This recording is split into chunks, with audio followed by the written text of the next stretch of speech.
Thank you so much for being here today. Welcome to our part 2 of using data effectively to improve outcomes for CTE students. Our first session was October 7th, 2021. I can't believe we're in November now, and all the recordings and postings are available to you. So please let me begin by letting you know that we are part of the Division of Accountability, Support, and Monitoring here at LACO. We have 2 joining units today, and I'm going to introduce the wonderful CTE unit. And I'm going to start with myself. I'm Raina Flores-Hansen, the project director. And we also have today, you're going to hear from Dr. Dina Newton, our CTE coordinator too, and Dr. Welsh Treglia, our CTE coordinator too. In our breakout room, we have our very own specialist in credential and everything CTE, Dr. Nancy Wagner.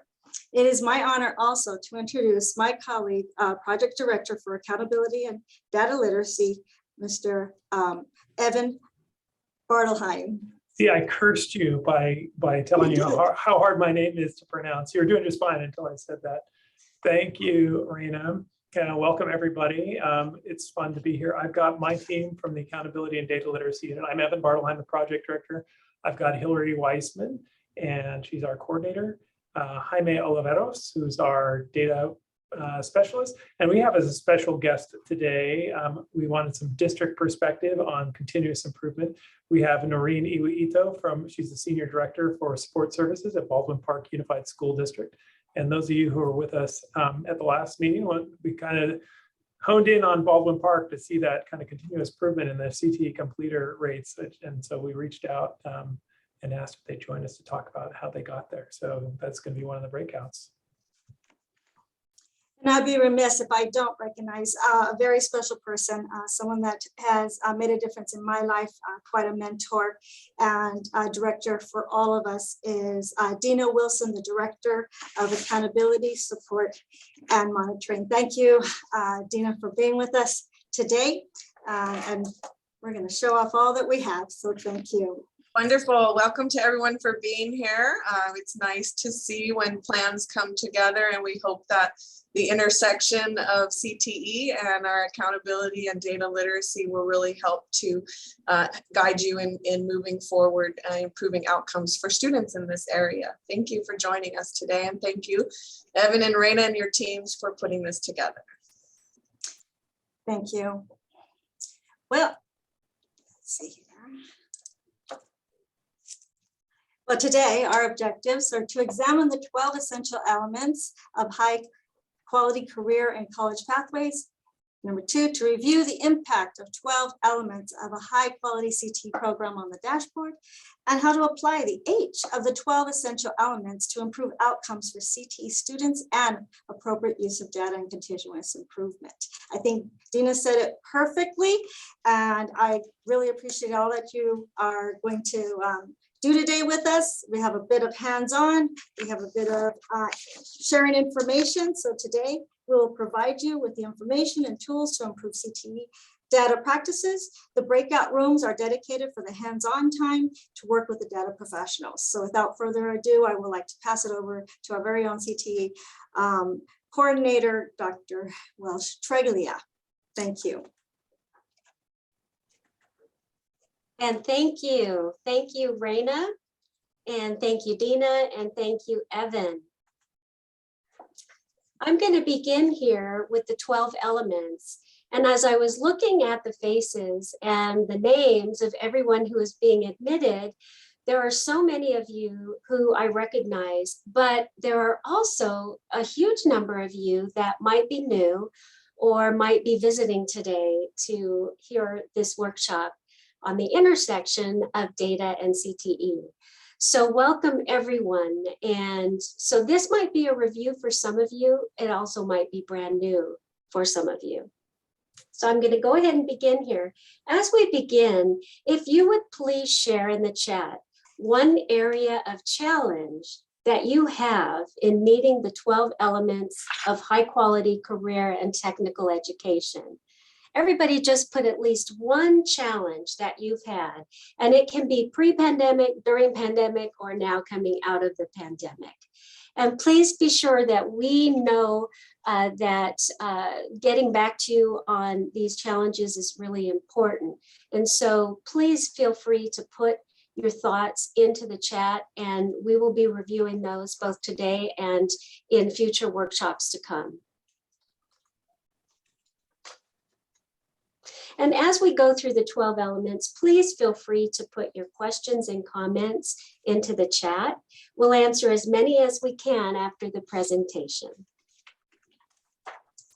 So let's take a look at where did the elements come from. We know that we began with 11 elements and now we have morphed into 12. So they have expanded a little bit in terms of exactly what the expectations are now for high quality career and technical education. So the 12 elements came from a compilation of multiple documents from CTE agencies such as the Association of Career and Technical Education, but they've been edited by various groups like CDE and others to adapt to the needs of students in California. If we look at essential element number 1, student-centered delivery of services. So in this element, we're really looking at removing the institutional or systemic barriers that impede the progress of students in achieving their education and goals. So one example of that might be scheduling barriers that prevent students of color from completing a pathway. Are we offering engaging learning experience and support so that the diversity of every single student is being met, that their needs are being met? And are we able to accommodate multiple entry points as students progress along a continuum of education and training? So as we reflect on this element, one of the things that might be helpful is to conduct an analysis of potential barriers that prohibit a student-centered approach. So essentially, we're intentionally looking for barriers. Some of those barriers might be travel limitations or transportation barriers. They might be students struggling to meet prerequisite coursework, or they might need tutorials to pass prerequisites. One of the areas that I struggled with when I was at an ROP was making sure that 100% of students passed their state license. So it's really working hard on preparation for students to take those licensing exams became a really high priority here to make sure that we are really delivering that student-centered services to students. Sometimes it might be master schedule barriers, and other times it might be after school and weekend intensified courses that might be needed to support students. So those are some of the things that we can reflect on with essential element number 1. Number 2, equity. Equity refers to the reduction of institutional barriers to create an environment of being equitable. That is free from racism, bias, or favoritism.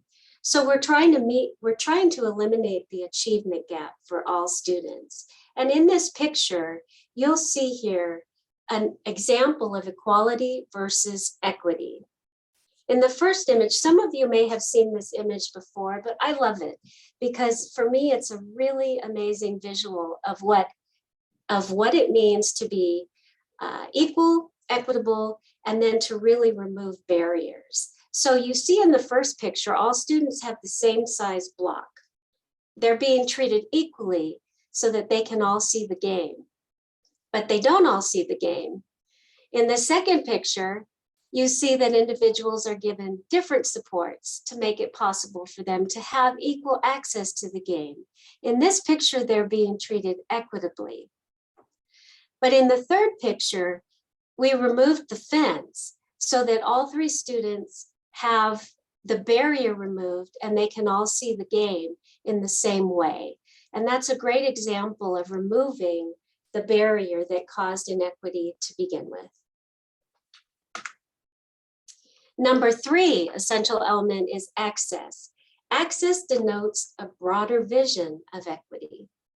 So in this element, we're working to ensure that all students are provided ample opportunities to attain the necessary skills, education, and training required so that their individual goals can be maximized. One example of this as we reflect is universal design for learning. We're working here to meet the needs of all students. And in this example, we're trying to look at a different way of looking at learning styles. So one size doesn't fit all. We're working so that we're filling in the needs of the students and differentiating appropriately. So the keywords here are appropriate and deliberate. And one example of this might be portfolios and project-based learning. Number 4, leadership at all levels. In this, I always like to look at number 4 as what intersections are happening between the high school and the college. And an important reflection here is, do college liaisons, for example, attend high school, college, and career fairs? What is the best time of the year to plan for articulation and dual enrollment meetings? And then another one here to reflect on is, how often do site, district administrators, and college deans meet to participate in CTE professional development planning to address the broader context of systemic improvements that address the needs of all students? And please put your thoughts and questions into the chat as I'm going through these elements. Number 5, high quality integrated curriculum and instruction.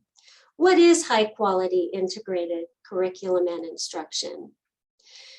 It's really important to look at when we begin to create a pathway and we're looking at curriculum development. We always need to look at what the labor market is telling us. Are there jobs waiting for students? And we also look at student interests. We look at the technology that's needed by industry. One of the things that we know from attending faculty advisor meetings at the community college where business partners attend is that many students come to them knowing Google Classroom or Google, the Google platform. But what our business partners are telling us is they need students to come knowing the Microsoft Office platform. And so that's an area where maybe we look at what we're doing in our curriculum and instruction and our students being given those opportunities to work in Microsoft Office to help prepare them for those jobs. A reflection here might be, do you have a career technical education plan or board policy and administrative regulations to support your high quality element number 5 for curriculum integration? Are all career paths identified on a CTE plan, or might we have standalone classes that aren't part of pathways?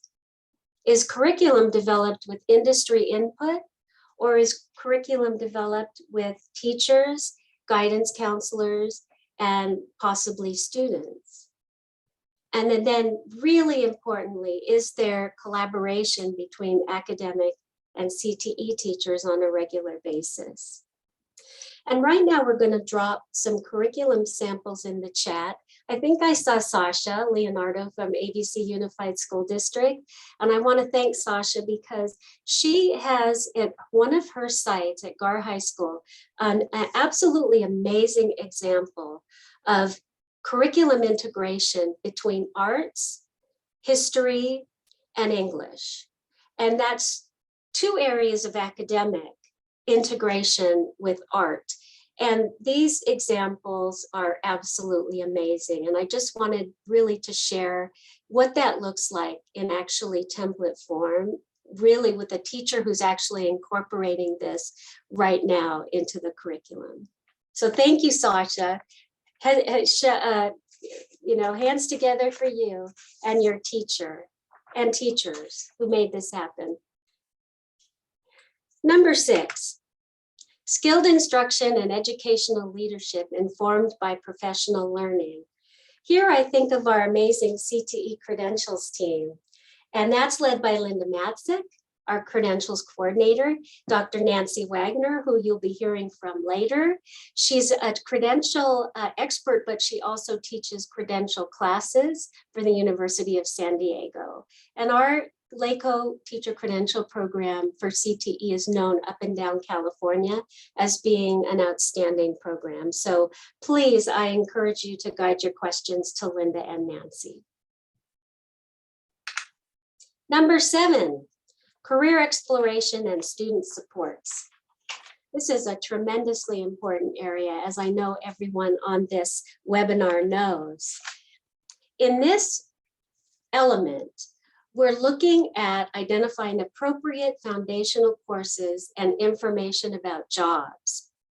And careers and guidance is a pivotal way that students can find their way into a pathway that's suited for them, and where they have opportunities for work-based learning, where they have opportunities in the community, hopefully, possibly through the youth programs and through the employment development departments as well for job opportunities.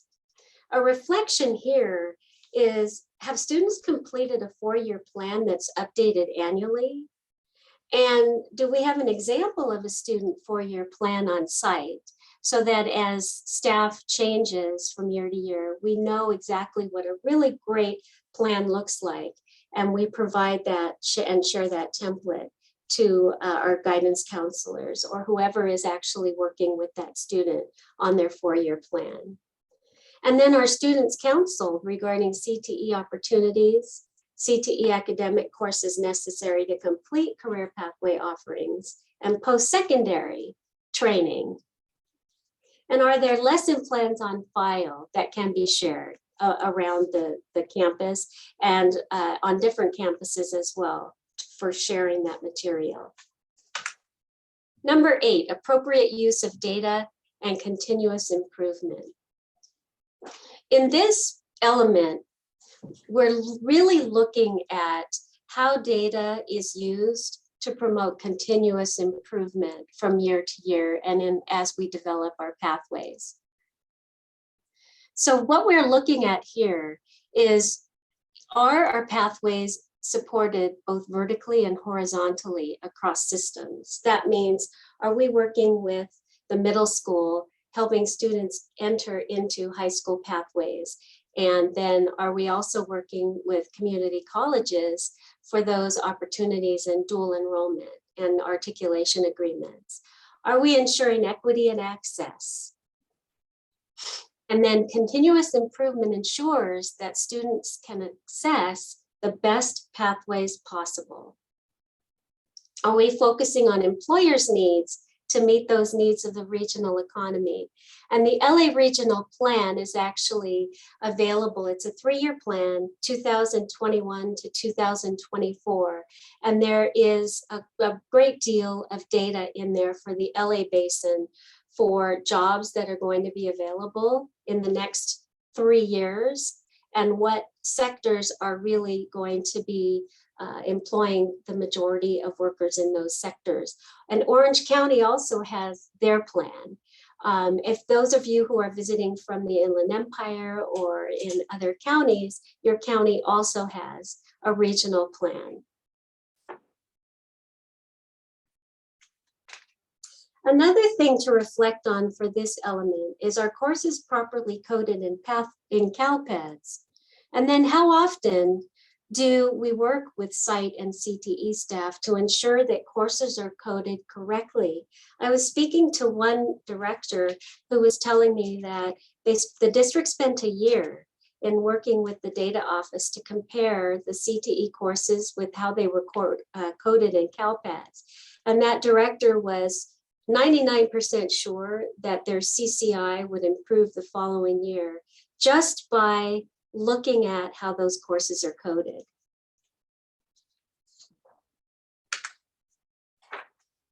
Cross-system alignment. Everyone in CTE knows that cross-system alignment is informed by the ongoing analysis of student data and the alignment of data to provide a deliberate sector-based program.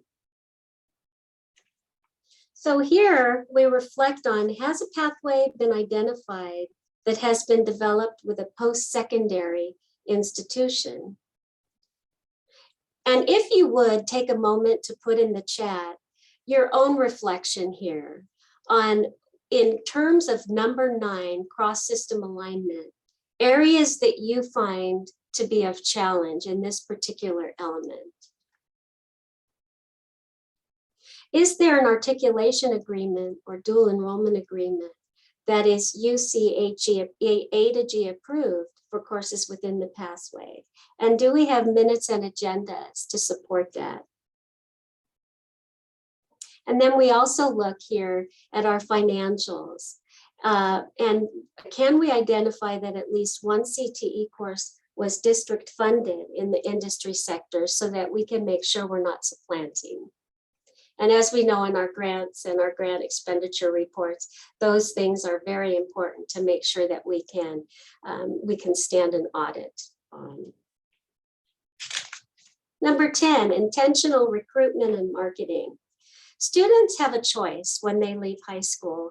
They can either continue on into the community college and university, or they continue into the workplace, or they can veer possibly left and really not have a clear idea of where they're going.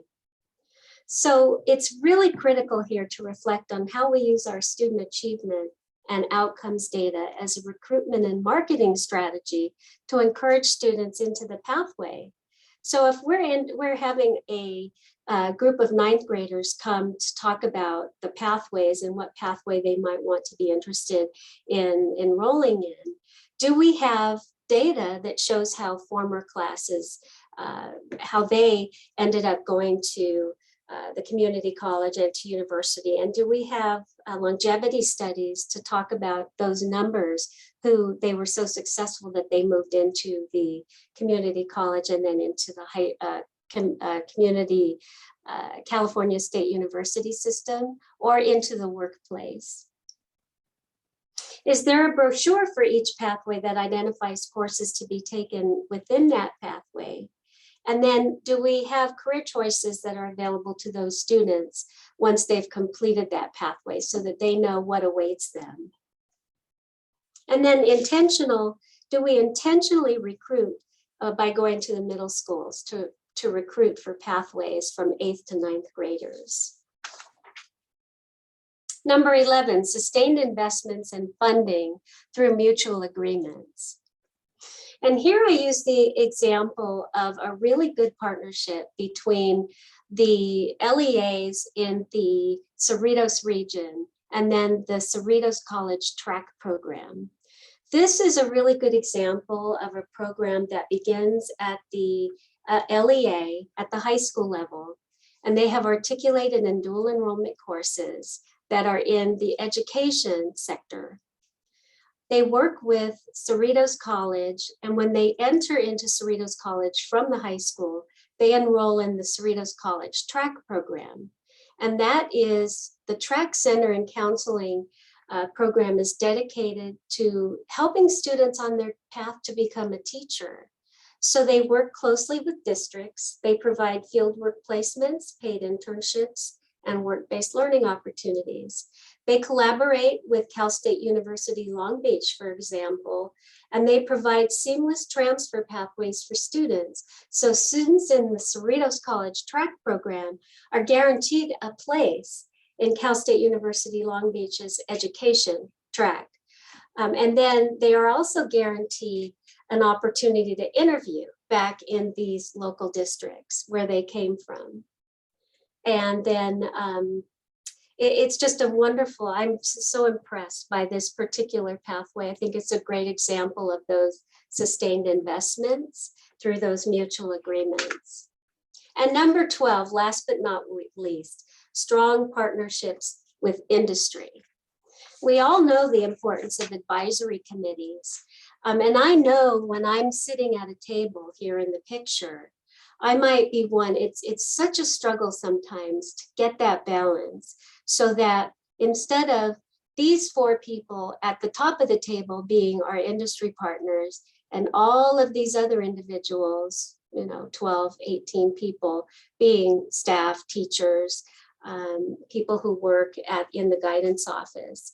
And so really looking at that balance that maybe these 4 people would be the teacher, the guidance counselor, maybe the CTE director and coordinator, and all of these other people at the table would be business industry partners. That's really the goal that we're looking for. And I know we all know that. It's just tough to get there. So just continuing to develop those MOUs with our business partners so that our students have those work-based learning opportunities. And in the chat, because we're limited on time today, please share what new ideas have come to mind today after reviewing the 12 elements of high quality CTE. Thank you so much for your attention. And without further ado, I'd love to introduce to you my colleague, Dr. Dina Newton, and she is going to talk to you about student statistics and the importance of students as students relate to the dashboard. Thank you again, and I look forward to seeing you the next time around. Well, thank you, Dr. Ann Welch-Treglia, my neighbor, literally right next door. I just want to say welcome, everyone. My name is Dr. Dina Newton. And to those of you on the call that I know, welcome. Good to see you again. For those that I don't and we haven't worked together before, welcome to the family. So I am going to share with you today the second objective, which looks a little something like this. And it is to review the impact of those 12 essential elements that Ann just spoke about and their impact on the dashboard. So let's take a little walk, if you will. So I'm going to identify and just review 3 elements here, and they are student populations. We're going to look at academic performance, specifically college and career, and then academic engagement. Now, I want to do a little shameless plug here real quick. You'll notice the picture that I have here in the slide. We have our DIA Symposium that's coming up in May of 2022, and I'll talk to you about the significance of this photo if you haven't figured it out already when we get to that. So that's next year in May. Moving right along. So I heard some very interesting conversations in the chat, or rather read them, and I took a couple of notes because as we go through these 12 essential elements and how CTE plays a part and how the dashboard is impacted by it, there's some challenges that come about as we're trying to make our deliverables. So I read in the chat from Margaret, and find yourself in these challenges because I just identified a few of them here, but what you resonated reflects what's here. So Margaret shared industry partnerships was a challenge. Marian, I see that you wrote work-based learning opportunities, staffing constraints. Dina, qualified staff and meaningful is what someone else put in here, meaningful industry partnerships and those advisory boards. Tracy, I saw what you wrote, student availability for work-based learning opportunities. You'll also see in here, and I feel like if you guys recall, what was it, the $20,000 pyramid? And, you would throw out the hints and they would guess what it is, or I'm playing Family Feud and it's, I'll take, or Jeopardy, I'll take non-CTE credentialed teachers for 200. These are the challenges that came about. They came from not just today's conversations, but they also came from surveys that we've done in the past. And they've come from conversations that I've had with you, that you shared in breakout rooms, that you shared with one another. No middle school connection with high school CTE programs. Staff has limited knowledge. We just heard of this one. Little to no industry input. And that's huge to what CTE is all about. So let's start with this. Let's look at our student population. Now, this is for LA County, and there's a couple of things to be mindful of as we talk about this. First of all, get a grip on this one. We've got 1.4 million students that we serve just in LA County alone. And of those 1.4 million students, 70% of them, not 65, not 50, but 70% of them are considered to be socioeconomically disadvantaged. Now, how does that play out into everything that we do? Well, let's break it down a little bit more, talking about student population. We've got 36,000 plus homeless. We've got a little over 9,000 foster youth, 150-ish special education students. We've got a little over 200,000 English learners, and 1.3, that's close to that 1.4 million free and reduced price meals and students that are eligible to receive it. Now, this data is from September 28th, so this is fairly new, fairly recent. I like to share this information in all the presentations that I do because it speaks to the work that we are charged to do. It speaks to why the 12 essential elements are so crucial. It speaks to why data and understanding it and how to use it and implement it is so valuable to the work that we do. So I had a professor when I was in my master's program at Cal State Dominguez, Go Toros. And I remember sitting in the class and he posed a question. And, I raised my hand because I was all excited, I had the answer. And he posed the question, raised my hand, he called on me, and in front of about 35 students, I proceeded to give my answer. And I shared this and I shared that, and I could quote and I could cite. And then at the end of all that, he looks at me in front of the 35 students and he says to me, "So what?" And I was mortified. I was embarrassed. I was humiliated. I kind of sunk, I think, a few inches in my seat because I thought I was really saying something. And I was saying something all right. But what I left out of that room was, and what he instilled in me was that it's one thing to talk about it. It's a completely different thing to be about it. And that's what we try to bring to the table here with the Office of CTE, here with our Data and Accountability Office, and here at LACO. So as we bring all this together, I want you to be thinking in your minds the so what of all of this information.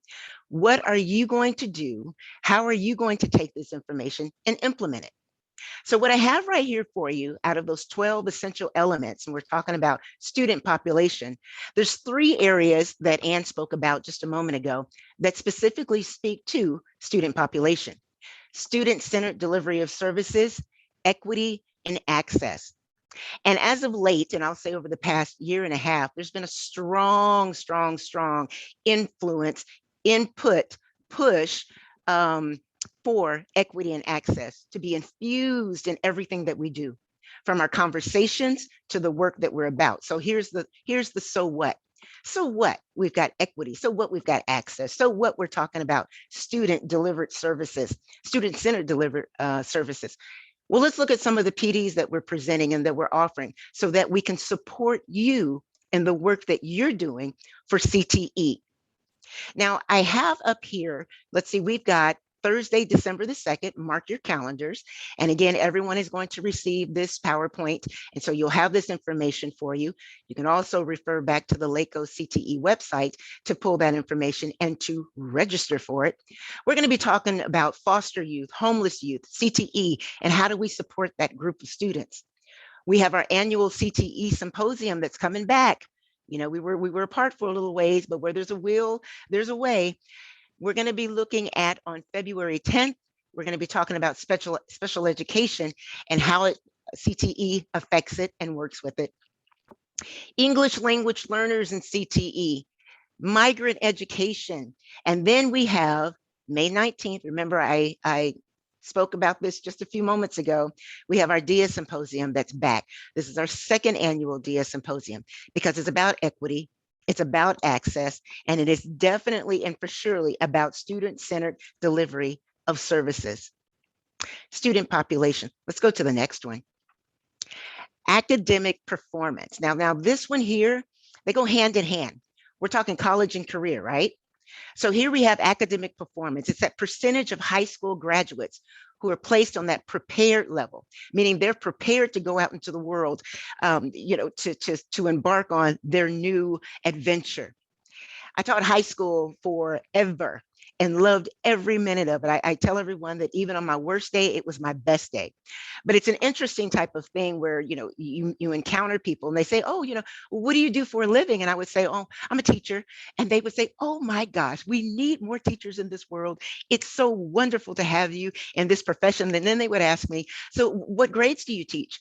And I say, high school. And they say, oh, you poor dear. You poor dear. And no. That's not how I look at it. That's not how it's presented. It's all about helping students reach their fullest potential. And I love the fact that in high school, you get to catch them just at that just before they make that leap. For those of you who are on the call who are middle school educators, first of all, I have to say, bless you. The second thing I have to say is we are making a concerted effort to reach back to the middle schools and bring them forward in this tide of CTE. So this college and career indicator, very important, key, crucial part of this, because what it does is that it recognizes the percent of students who are listed as and who are noted as being prepared, approaching prepared, or not prepared. How are we addressing that, and what does it look like to make that happen? Well, here's the so what. We're looking at the elements, three of them rather. We got leadership at all levels, and everyone on this call right now, in the sound of my voice, is a leader in some way, shape, form, or fashion. You're an influencer for the students that we serve. We're looking at delivering high quality integrated curriculum and instruction. And we're looking at skilled instruction and educational leadership informed by a what type of learning? Professional learning. So now let's look at what we're doing to address that. We're talking about it, we're being about it. So I wanted to put this up here, even though it's past. Look at Friday, October 29th. And I see that Sasha Leonardo is on the call, who was one of our presenters at this. Now, this is what it looked like. We only opened it up to our community college dual enrollment instructors and administrators because of this very reason. It was a very targeted session or workshop that specifically spoke to what it was like to teach on a high school campus, what the different nuances were versus teaching a college age mature student. And so we really got in depth with some opportunities to talk and to discuss and to really support that level of learning. We have our CTE Symposium, I mentioned that one earlier. And then we have a couple of things here. We have our new Teacher Survival 2 and our Classroom Management 2 that's coming up. And this is to help those teachers who are just entering into the CTE world, who came from industry, who are heavily laden in skilled experience, but maybe not so much in the classroom. And as we step back just one step, we have with us today Dr. Nancy Wagner, as was introduced at the beginning, is going to be talking with us about CTE teacher credentialing. The last one here, academic engagement. This is probably my favorite because this is a hands-on, and this is what I appreciate about CTE is that you get to apply the knowledge. You get to apply the information. How well is your school engaging students in learning? How well is your district, your teachers, you? How well are we engaging our students? Lots of opportunities. What we know about CTE is that it gives students, and I've heard this so many just from my own students and from you, is that it gives students a lot of times a reason to come to school. That it addresses that chronic absenteeism because students are there, they're present, they want to be there, they have a project, they have something to say, they have something to share. And being able to access a broad course of study, oh my goodness, the pathways that you offer, the pathways that are emerging. So we look at, I'm not even going to go through all of these because you know as well as I do that there are a plethora of different essential elements that address this. And I heard that when we were talking about challenges, industry partnerships. Look at essential element number 12. And the picture that you see here, some of you all were on a couple of the tours that we arranged. This is with LA Metro. Huge, strong partnership that I thought was just full of buses and trains, but there's so much more than that. We're continuing that. And how are we continuing these opportunities for academic engagement? Well, I'm glad you asked. Take a look. November the 16th, we're starting something called the 21st Century Careers Symposiums. And what it is that we're focusing on industry sectors that are emerging, industry sectors that are going to sustain our students with careers far into the future. And when I say sustain, this is what I'm talking about. Let me go to my notes. We're talking about current, emerging, high skill, high wage, and high demand occupations. You know, CTE, there's a new sheriff in town. I keep saying that because there's so much opportunity that's there for our CTE students. We're looking at cybersecurity. We have LA Metro that's coming down the pipeline that's going to be with us. It's going to talk about their different departments and opportunities. We just had King Moore from ETI, which is the Electronic Training Institute, and you're speaking about apprenticeships. So many different opportunities that we're bringing to the table that we want to share with you so that we can address the student needs, those student populations and beyond that I spoke about at the very beginning. Now, I want you to hold on to your hats because you came today because you want to hear more about the 12 essential elements. You want to know how it can be infused into your CTE program. You want to know how data speaks to all of this. And we want to look at this so that we can continue improving our programs, continue improving our leadership, continue improving our teachers and our professional development. So we're going to take a break here in just a moment. And when we come back, we're going to have something special for you. We've got 3 powerful breakout rooms that you need to really be a part of. And so I'm going to talk a little bit more about them. I'm going to introduce them in just a second. But what we're going to do now is that we're going to take a little stretch break. We're going to go refill our coffee, our tea, our water bottles, and so forth, and take care of any business that we need to. We've got 5 minutes on the books. And what I'm going to do now is I'm going to turn it over to DJ Jaime, and I'm going to ask DJ Jaime to do a little something called Drop the Beat. DJ Jaime, take it away. Thank you all. We are back, ladies and gentlemen. We are back, and we are ready for the second half of this wonderful workshop that we have prepared for you all. So get ready. I'm going to share my screen and I'm going to give you some options. I'm going to share with you our very special presenters that we have with us today and the workshops that they are bringing to the table.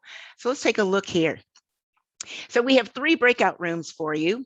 And the first one is being brought to you by Nancy Wagner, Dr. Nancy Wagner, contracts consultant here with the CTE unit. Some of you may have gone through her program and had her as an instructor. You may have worked with her. You may know her from attending one of her workshops, but she is going to be talking about the essential element number 6, all in regards to CTE teacher credentialing. So if you have your teachers, if you have a program and maybe some of them are in limbo, or you have some that are coming on and you're not quite sure how that works or what needs to be done, this is the person to talk to. So she is going to be in breakout room number 1. In breakout room number 2, we're bringing you a dynamic duo. This is Dr. Hillary Wiseman, coordinator 3 here in the Office of Accountability and Data Literacy, and DJ Jaime, aka Jaime Oliveros, a data processing specialist. They are going to be presenting in their breakout room using data effectively to improve outcomes for CTE students, the continuous improvement, data literacy, and data resources. Action-packed, chock full of information of how to really break down that data, take a look at it, use it in your programs. And then we have in breakout room number 3, we have Evan Bartleheim. He is the project director here in accountability and data literacy. And he has with him a very special guest from Baldwin Park Unified. This is Noreen Iwaito, who is senior director of support services. So we have 3 wonderful breakout rooms for you, and you choose which one. We're going to have 25 minutes in this particular breakout room. Once it ends, you'll be able to come back to the main room, and then you get to choose a second breakout room to attend. I'm Evan Bartleheim. I'm LACO's project director for accountability and data literacy. And I'm joined today by Noreen Iwaito from Baldwin Park Unified School District. And Noreen and I have had the pleasure to work together for the last few years. both with the LCAP at state and federal programs, as also in our accountability unit. 40 over one. So I'm going to share my screen and do a quick intro, just so you know you're in the right place, that we have the slideshow up. I'm going to go back just one slide. And we'll get started. Just I asked this in the previous session, Noreen, if you could tell us a little bit more. I got the data wrong here, so you can correct me because I included your charter school. I should have known better when I pulled the data from Ed Data, that I didn't filter out the charter students. But give us a little bit background on Baldwin Park Unified. Baldwin Park Unified, we're currently at around 11,000 because we do have an independent charter opportunities for learning that's included in there.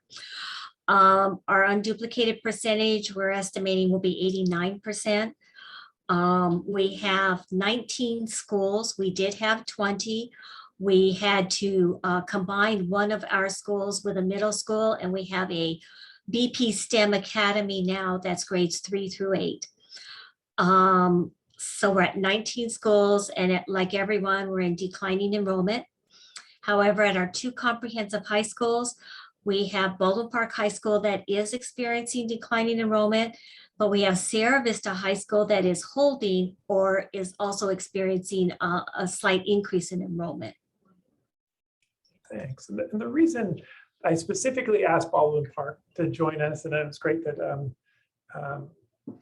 we had already connected before, but when we pulled together this dashboard, and I don't know if anybody remembers this from the previous session, but we have this dashboard that we created that kind of pulled apart the different data pieces of the college and career indicator.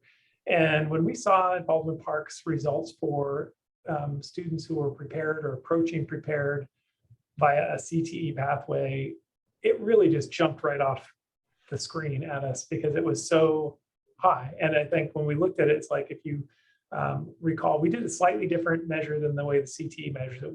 We did the percentage of students out of the entire cohort. So not even just the percentage of students who are prepared, but the percentage of students out of the entire cohort who were prepared or approaching prepared via the different measures. So if you look at the growth over the course of the years for CTE approaching prepared and prepared, and keep in mind you have to be a CTE completer to get either, you can see that by 2020, out of a cohort of 1,022 students, more than 50% of students had completed a CTE pathway. It was just kind of stunning. And so first of all, I just wanted to know, and I'll ask you for everybody else here, how did CTE come to play such a big role in the district? Well, it is an emphasis, and in our mission statement and in our LCAP goals, it was a focus of the board, our school board, that it didn't say that our students were only college ready. It had to have college and career ready, because we know an area that we're working on of A through G is low. So therefore, they emphasized that we wanted our students to have options, and we wanted them to know what their options are and access to options. And from our earlier conversation, and I'll share it now, but you mentioned that equity played a big role in this, and you had shared that, let me bring up the right one here, hold on one sec. That this graphic here, it wasn't just a coincidence, or it is maybe just a coincidence, but it was shared. This plays a role in your planning in the district as well. Yes, big time, because this came through when I was being trained as a Title IX coordinator with a TICSA. And in the beginning, it had the equality and offering equity and then having justice. But this last time around in the training, they talked about that individuals know that they have access, is their right. And so that's been an emphasis of that students know that there's certain things that they have access to, and that it should be provided for them, allowed for them, or available to them. And so how does agency play into the CTE completion rate and the CTE programs? Well, what was important is working with the counselors in ensuring that students understood the CTE courses, understood what a pathway was, and understood that they had options, that that it wasn't just college ready was their only option. What other options did they have available? Great. And so since you brought up the counselors, I'm going to ask some of the same questions I asked last time. Tell us a little bit about who all was involved in this process. I'm going to go back to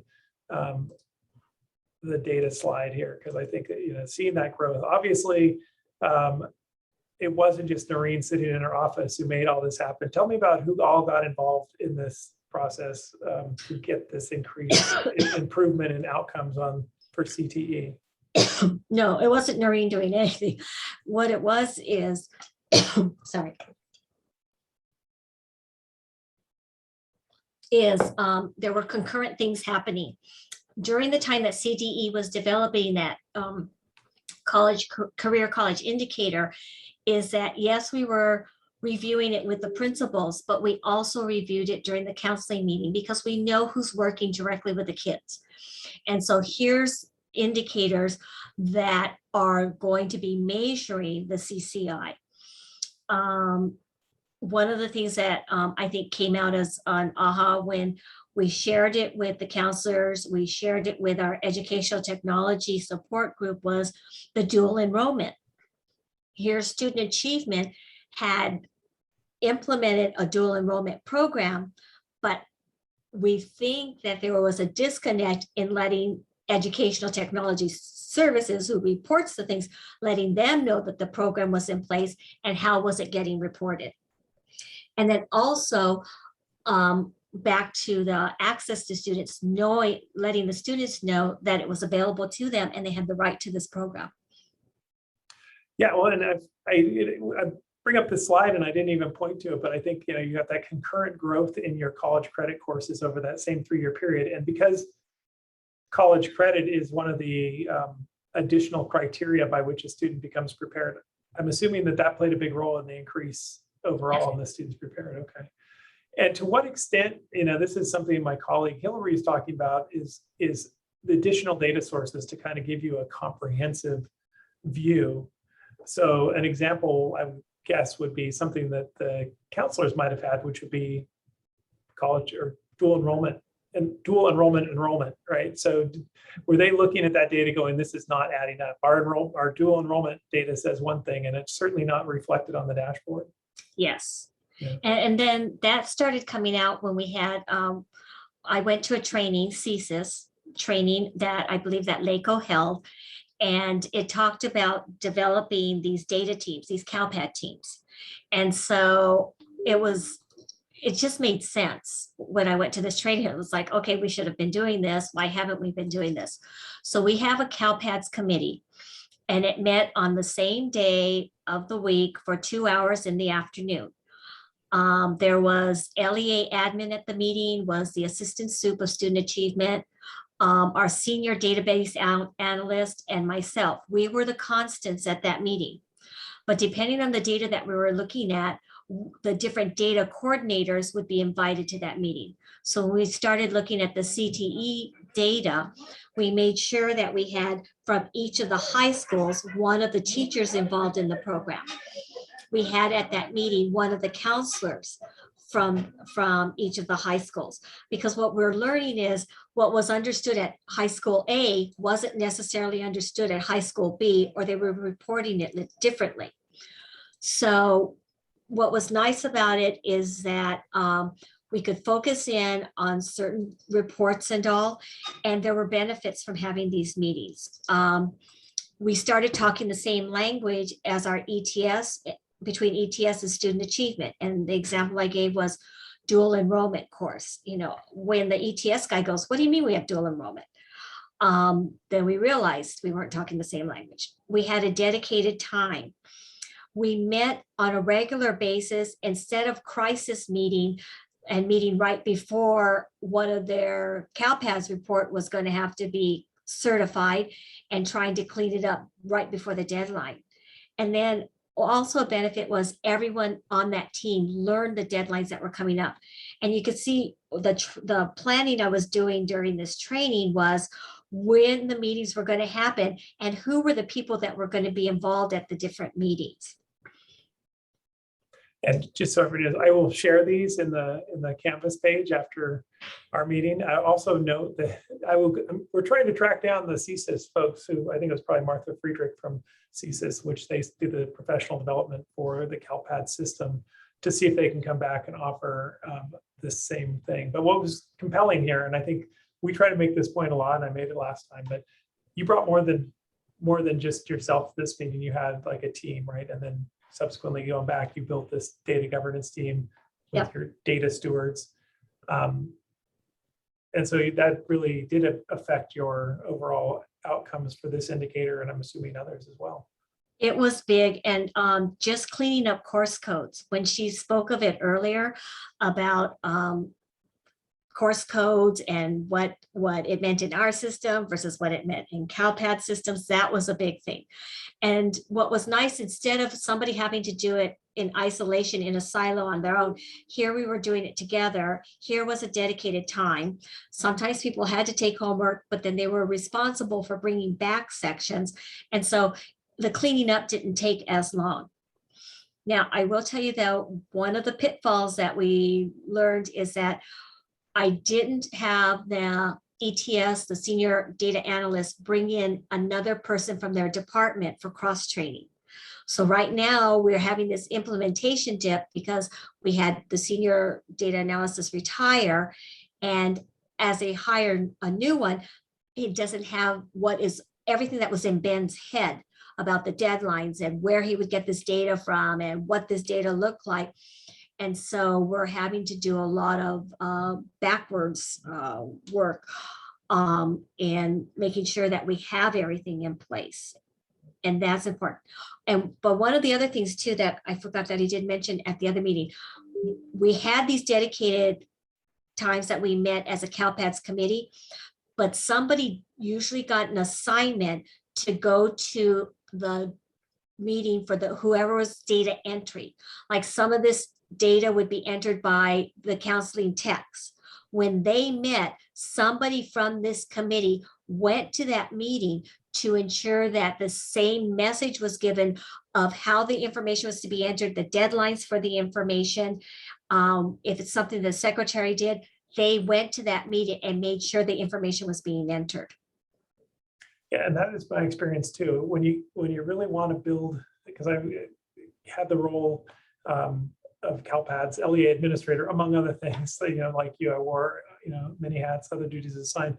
When I started pulling in my data entry people from the sites, whether it was the registrars for the middle school and high school or the clerks at the elementary schools, I started hearing about all these challenges they face that I was unaware of. Similarly, when I pulled my counselors together, we did a training for hatching results, and I did, I thought it would be like this once the counselors know about the importance of CTE, then this will all be resolved. But then I heard about the issues that they faced, their own barriers, right? So it became kind of a root cause analysis. They didn't have sufficient time to actually advocate on behalf of CTE programs. So yeah, bringing people together closest to the data. Since I just brought it up, because you mentioned it last time, tell us a little bit about your CTE or your counselors and the role that they play in promoting CTE and how building their awareness of CTE has made a difference. Well, when we took that college career indicator chart to those counseling meetings and we dissected it and talked about it and all, one of the things that came out was the importance of doing a pathway versus a smorgasbord.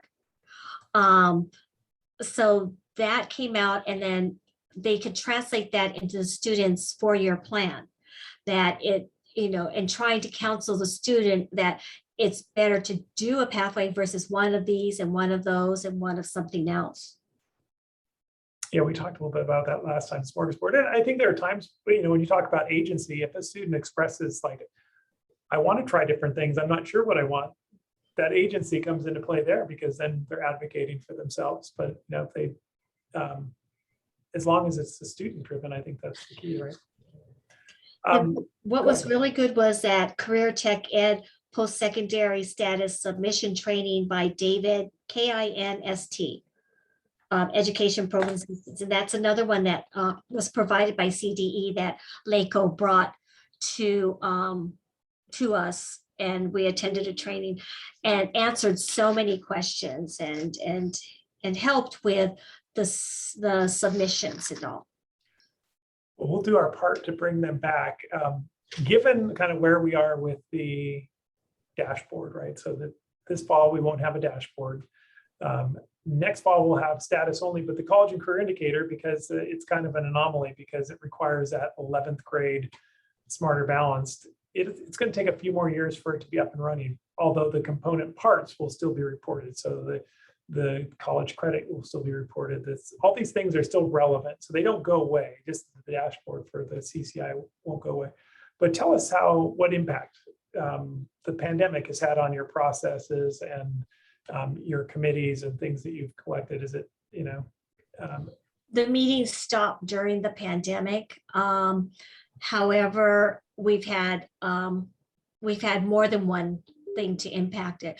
We moved from Illuminate, we're moving into using a student information system, Synergy. So that's, getting all the data transferred and everyone familiar with it and getting all the users familiar with that. Not having cross training for our CalPads person. That's been a big impact, and just not meeting as a committee. So we are starting up the meetings again. Our district chose to last year during the pandemic to administer the SBAC to the 11th grade. So we'll have some of that data. That was a tough decision to sell to the teachers, but it was the best decision that we could make at the time. I remember having that conversation with you. I'm sure they're going to be grateful now that they have the data, but I know that at the time it was very difficult for a lot of LEAs to get everybody on board to administer. But what do you foresee as the challenges moving forward in both collecting the data, analyzing the data, keeping this continuous improvement model flowing? I think not knowing what's happening next is the biggest challenge.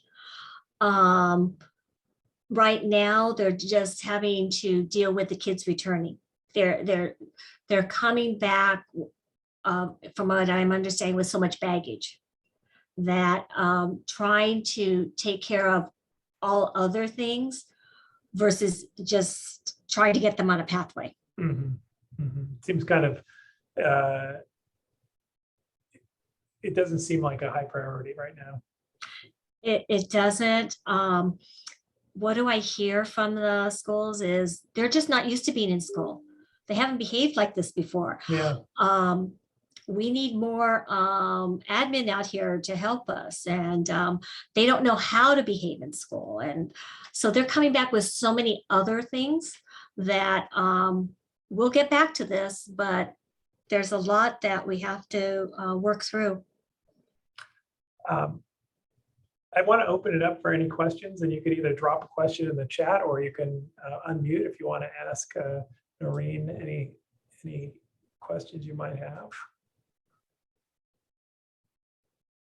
I'm monitoring the chat so I can be.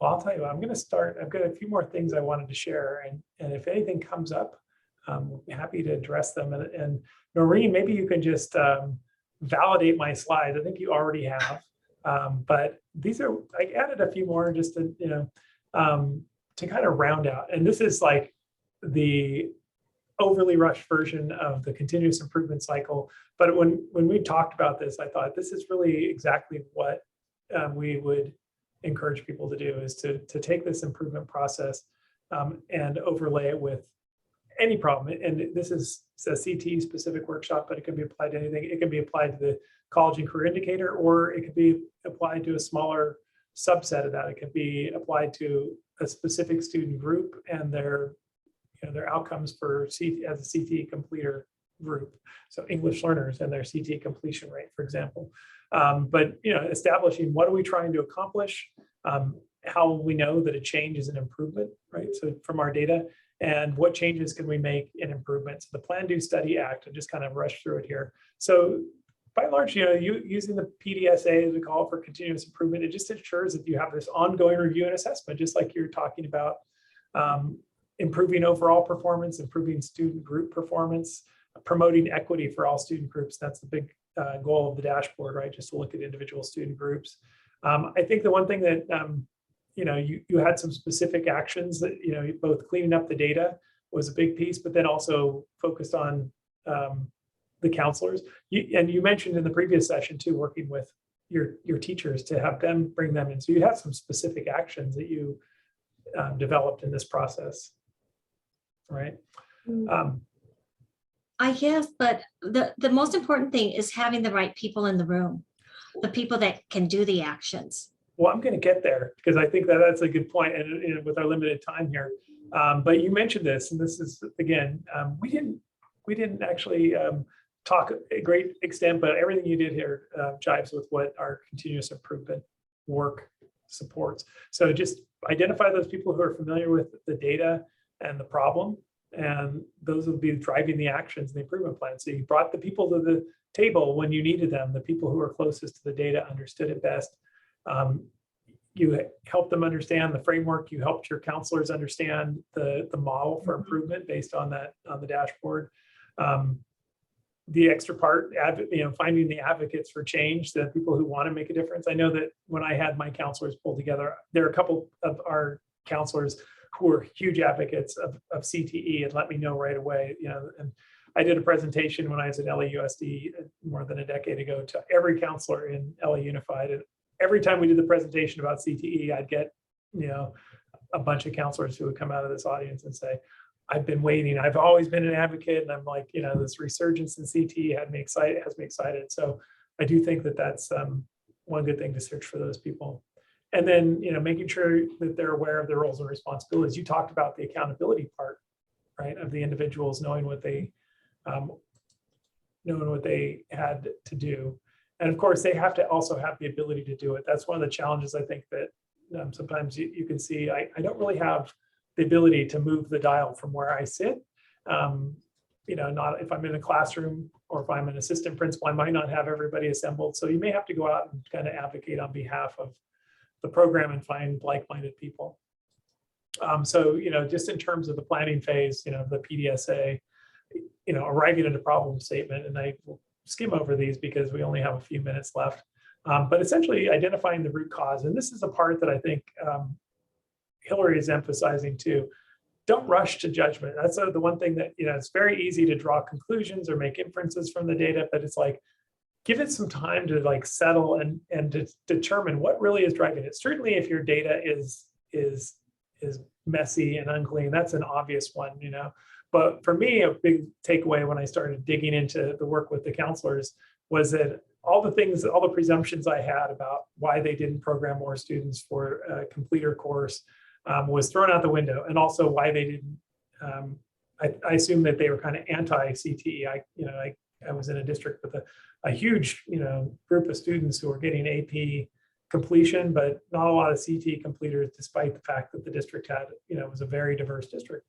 But when I got in and talked to them, it wasn't that they weren't advocates for career tech or for building career awareness among students. They just felt like they were pulled in so many different ways that they didn't really have time to do the best job they could. But yeah, once you've identified that root cause, then work out the plan, similar to what you did. And you can see these later. I just advocate for using some way to kind of organize your thoughts, organize the processes. You had your, the CSIS slides. I'll jump ahead to this final logic model. This is a good way to kind of focus on it. You've identified a problem statement. We need to increase the percentage of students, who are prepared for college. And then identify those resources, be they people or funding or, industry partners. Identify the specific activities that you're going to partake in to make sure you make a difference. And then along the way, and this is kind of where the data comes in and where we, identifying those short-term outcomes. So, in that plan, do, study, act cycle that you're measuring your effectiveness, if you're making a difference.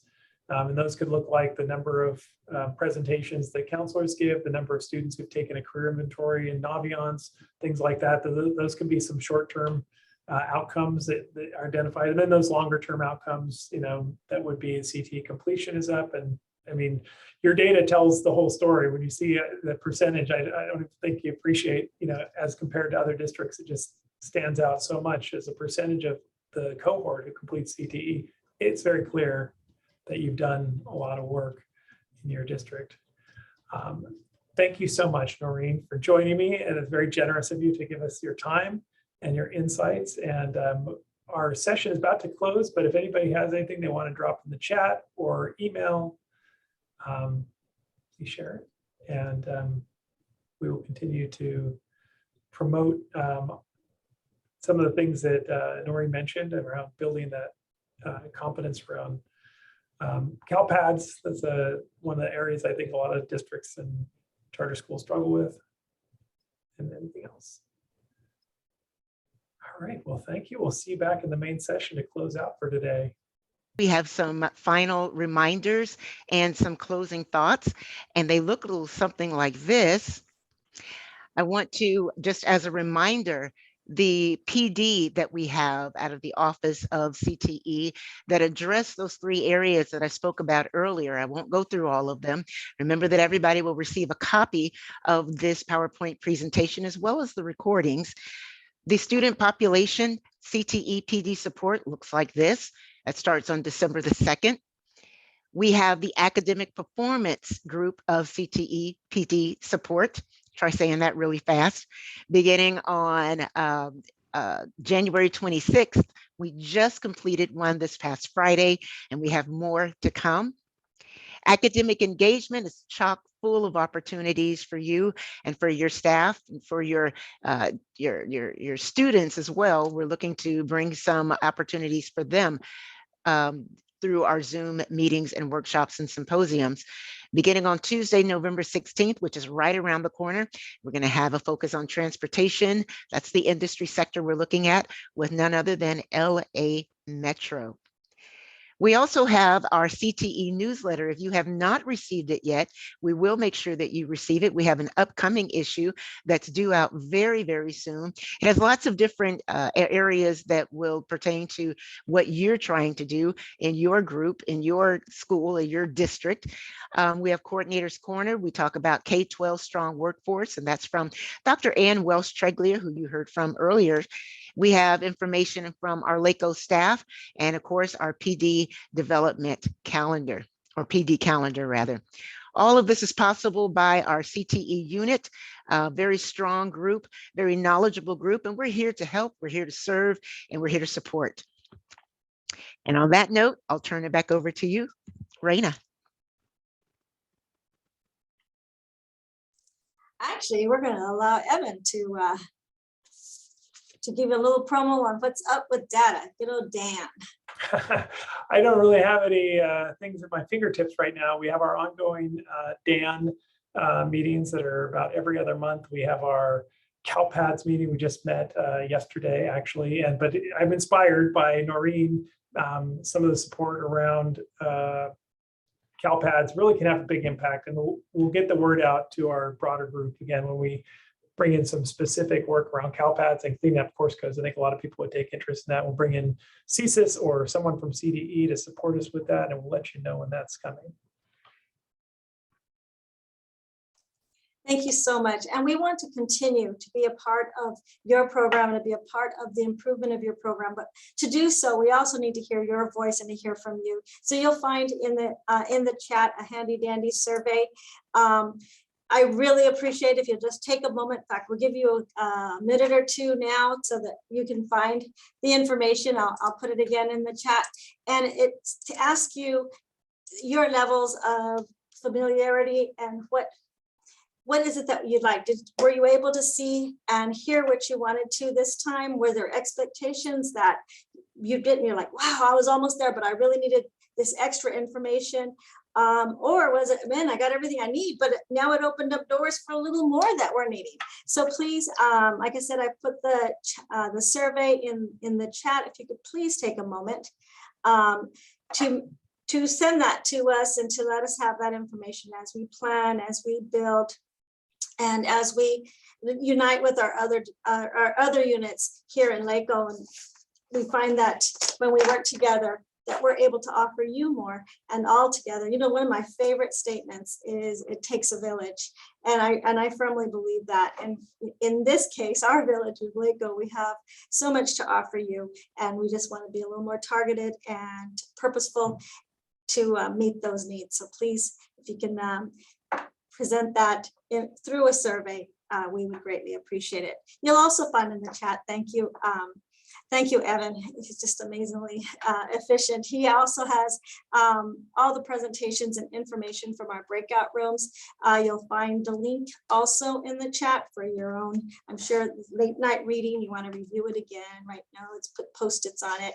It says, because that information, I know there is so much information that is so valuable in these PowerPoints, and that's I'm being very honest. So thank you so much to all our presenters. And I know that Dr. Wagner, thank you so much. Tell your husband happy birthday, and we appreciate him letting us borrow you. I know how that works. And then for Noreen, I'm so sorry, I'm gonna mess up. I'm not like Dr. Newton, they got her name on the first try. Awilato, thank you.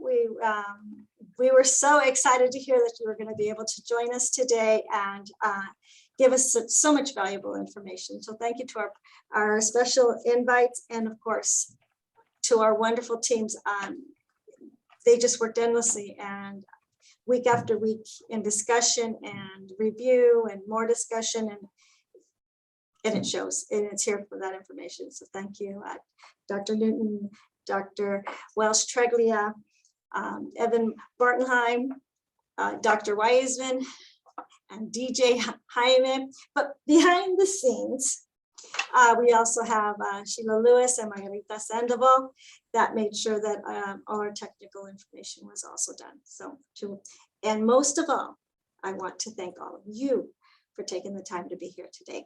Now I'm going to go ahead and adjourn. However, we do have our after hours, so we're going to stay on for the non-recorded conversations and to hear from you. If you have any other questions, we're still going to be on for a little while. So thank you, and have a wonderful, wonderful Thursday.